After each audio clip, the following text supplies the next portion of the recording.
Hey people, a couple words that I would use to describe you is intelligent, resilient, stubborn, beautiful.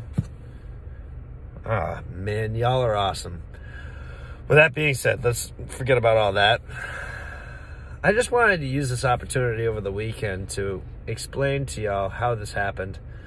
People don't realize it, but when the happened, a lot of people hit the market unexpectedly. They ended up with more money than most people could actually save. A lot of people ended up with like $5,000, $10,000. And just to put this in perspective, to make $5,000 and $10,000 respectively and save it, at the end of a year, you would have had to have put $100 a week or $200 a week into some sort of account and set it aside. Not a lot of people actually have the discipline to do that.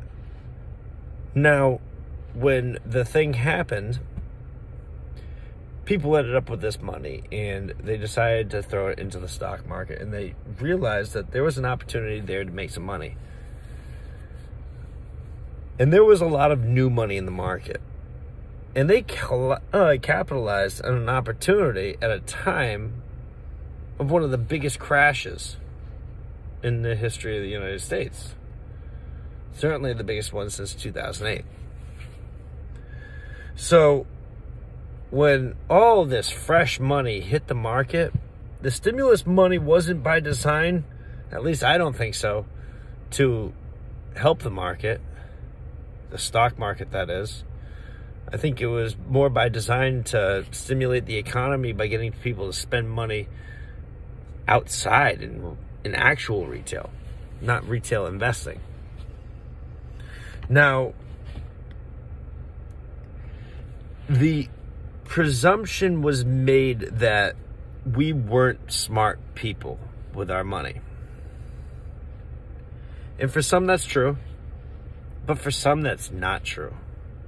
And there were some people that were already retail investors that were in this long before any type of, money. So, that ended up taking a market that had just crashed and overinflated it. The numbers that we see right now don't reflect the same market that we had in 2017, 2018, 2019.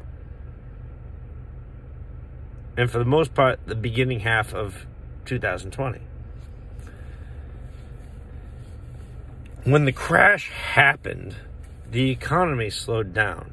Unemployment spiked. And to be completely honest, not everybody's back to work yet. I'll put it this way. I used to drive into Boston every day. I used to run into traffic before this every day. Very seldom do I run into the same type of traffic that I used to. I mean, there has to be some sort of pile up or problem on the highway.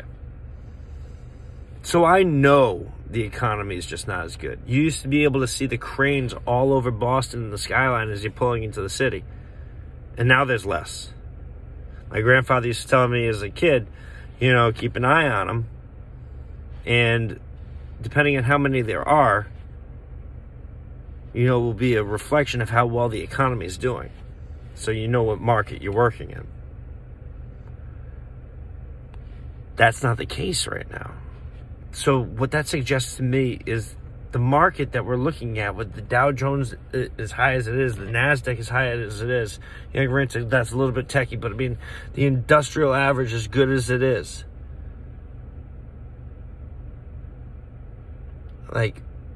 It doesn't make sense that it's as high as it is. This is a market that crashed for a real reason. We shut down the economy. Gas wasn't being sold anymore. I mean, energy was being spent a little bit more within the household, but we weren't out there doing it within the companies and everything else. So everything was residential. So let's consider that. So when we pumped up this overinflated market, we did a couple different things. But when we took advantage of the presented opportunity with AMC and GameStop by trapping them, by buying up and holding all the shares and leaving them stuck, having to pay a premium soon. By doing that, we have solidified that we will get paid. Because with all the nefarious stuff that they did, with all of the nefarious stuff that they did, they're going to have to make it right.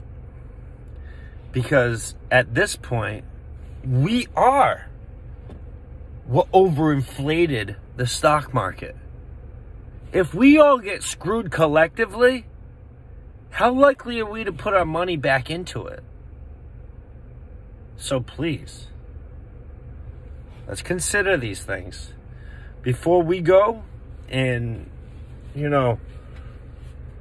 sell our shares or do anything that dumb. I mean, we've been holding them this long. Why would anybody do that? But before we go and spend our money on any type of, phony trade, like an option or, trading another type of, share. I mean, why would we do that in a fraudulent market? So,